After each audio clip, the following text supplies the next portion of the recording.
Junction to stop the loud noise. Horns and megaphones rang out across the area for a large part of the afternoon. Counter-protesters also showed up and were able to block the convoy for about an hour before police intervened. A group also marched in Calgary's core, and many here say the protests and the road blockades will continue indefinitely.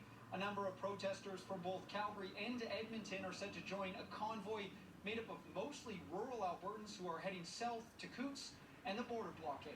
Sandy? Thank you, Tim, in Calgary. And Tim mentioned the counter-protest, a similar scene in Winnipeg today.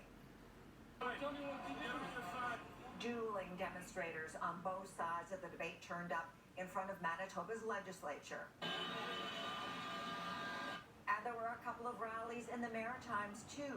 Hundreds gathered in Halifax, plus this crowd in Fredericton.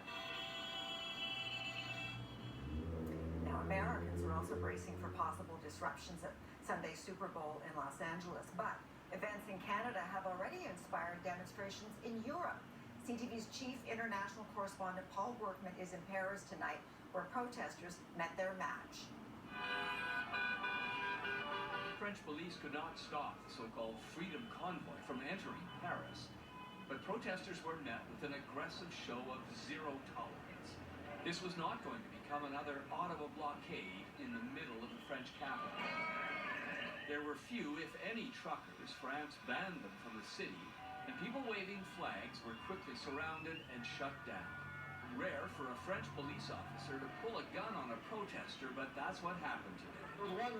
Our rights, our freedoms have been violated, he says. It drives me crazy to see what's going on. Barrages of tear gas left the famous Champs-Élysées in a cloud of choking white fumes, with riot police chasing down protesters at any hint of trouble. This was far beyond anything Canadians saw happening on the occupied streets of their capital. When a protester refused to move his car, police smashed in the driver's window, arrested and dragged the man away.